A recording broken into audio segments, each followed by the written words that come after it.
Friends, ನಮಸ್ಕಾರ. ಎಲ್ಲರಿಗೂ ರಮ್ಯ ಮನೆ ಅಡುಗೆ ಚಾನಲ್ಗೆ ಸ್ವಾಗತ. ಈ ವಿಡಿಯೋದಲ್ಲಿ ಉತ್ತರ ಕರ್ನಾಟಕ ಕಡೆ ನಾಗರ ಪಂಚಮಿ ಹಬ್ಬಕ್ಕೆ ಮಾಡುವಂತಹ 4 ಥರದ ಉಸುಳಿಗಳನ್ನು ಹೇಗೆ ಮಾಡೋದಂತ ಹೇಳಿ ನೋಡೋಣ. ಪಂಚಮಿಗಲ್ಲದೆ ಇದನ್ನು ಹೆಲ್ದಿ ಸ್ನ್ಯಾಕ್ಸ್ ಆಗಿ ಸಹ ಮಾಡ್ಕೊಳ್ಬೋದು. ಮಕ್ಕಳು ಹಿಡಿದು ದೊಡ್ಡವರಿಗೂ ಕೂಡ ಇದು ತುಂಬ ಆರೋಗ್ಯಕರವಾಗಿರುವಂಥದ್ದು.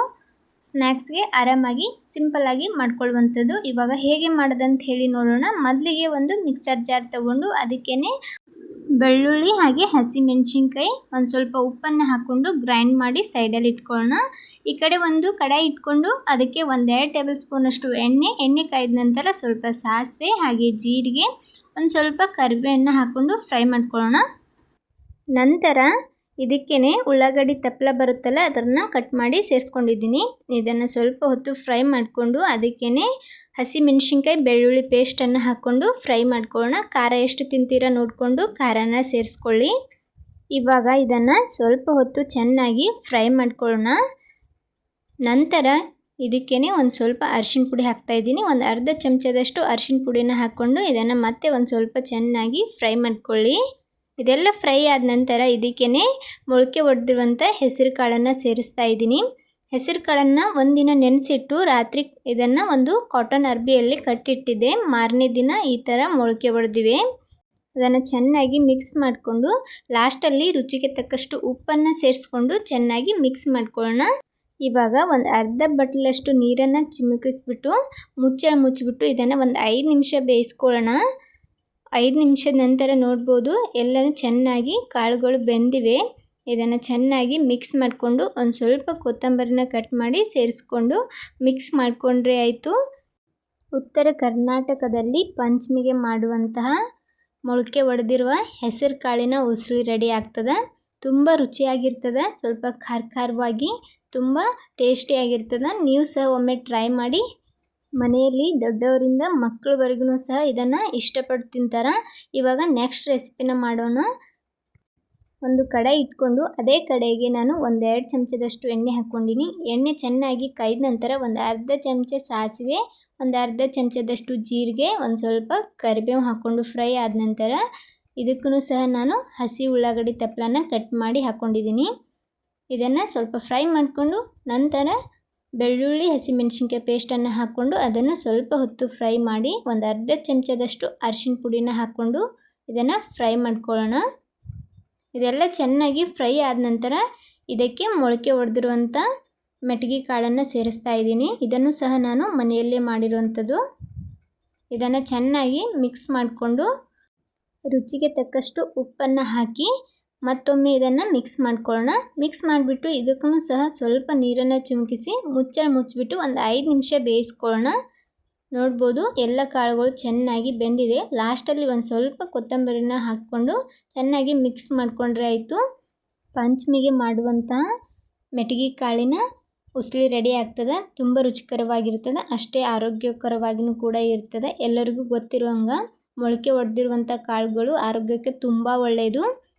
ಉತ್ತರ ಕರ್ನಾಟಕದಲ್ಲಿ ಪಂಚಮಿ ಹಬ್ಬಗಳಲ್ಲಿ ಇದನ್ನು ಮಾಡ್ಕೊಂಡು ತಿಂತಾರೆ. ನಾವಿದನ್ನು ಸ್ನ್ಯಾಕ್ಸ್ ಆಗಿ ಸಹ ಮಾಡ್ಕೊಂಡು ತಿನ್ಬೋದು. ಸಂಜೆ ಟೈಮ್ದಾಗ ಏನಾದರೂ ಸ್ನ್ಯಾಕ್ಸ್ ತಿನ್ಬೇಕನ್ನಿಸ್ದಾಗ ಈ ಥರ ಆರೋಗ್ಯಕರವಾಗಿ ಸ್ನ್ಯಾಕ್ಸ್ಗಳನ್ನು ಮಾಡ್ಕೊಂಡು ತಿನ್ಬೋದು. ಇವಾಗ ನೆಕ್ಸ್ಟ್ ರೆಸಿಪಿ ಯಾವುದಂತ ಹೇಳಿ ನೋಡೋಣ. ನಾನಿಲ್ಲಿ ಒಂದು ಕುಕ್ಕರ್ ತೊಗೊಂಡಿದ್ದೀನಿ. ಆ ಕುಕ್ಕರ್ಗೆ ರಾತ್ರಿ ಇಡೀ ನೆನೆಸಿಟ್ಟಿರುವಂಥ ಕಡಲೆಕಾಳನ್ನು ಹಾಕ್ತಾಯಿದ್ದೀನಿ. ಇವಾಗ ಅದು ಮುಳುಗುವಷ್ಟು ನೀರನ್ನು ಹಾಕ್ಕೊಂಡು ಅದಕ್ಕೇ ರುಚಿಗೆ ತಕ್ಕಷ್ಟು ಉಪ್ಪನ್ನು ಹಾಕ್ಕೊಂಡು ಒಂದು 2-3 ವಿಜಿಲ್ ಇದನ್ನು ಕೂಗಿಸ್ಕೊಳ್ಳೋಣ. ಪೂರ್ತಿ ನುಣ್ಣಗೇನು ಮಾಡ್ಕೊಳ್ಳೋದು ಬೇಡ, ಒಂದು ಸ್ವಲ್ಪ ಬೆಂದರೆ ಸಾಕು.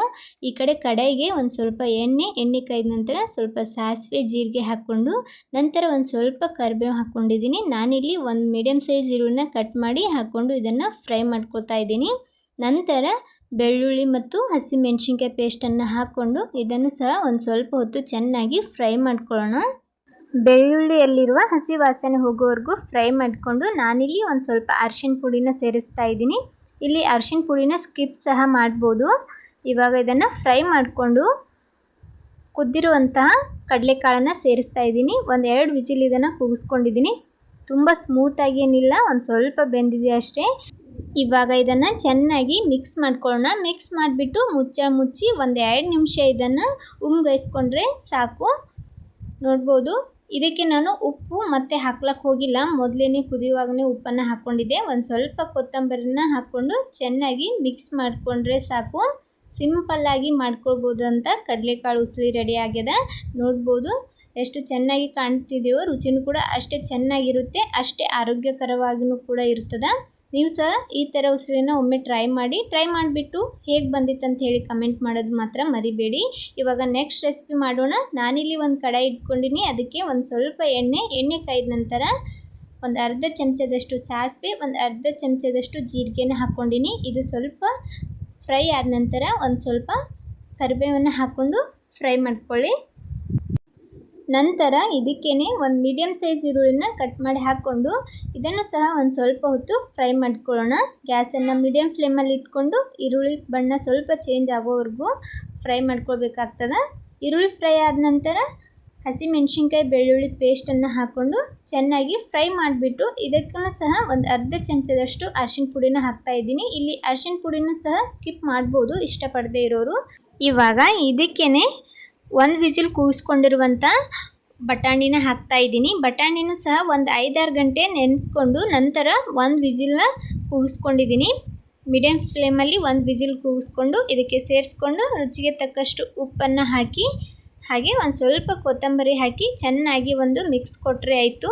ಸಿಂಪಲ್ಲಾಗಿ ಜಟ್ಪಟಾಗಿ ಮಾಡಿಕೊಳ್ಳುವಂತಹ ಬಟಾಣಿ ಉಸುಳಿ ರೆಡಿ ಆಗ್ತದೆ. ಇವಾಗ ಇದನ್ನು ಸಹ ಒಂದು ಬೌಲ್ಗೆ ಸರ್ವ್ ಮಾಡ್ಕೊಳ್ಳೋಣ.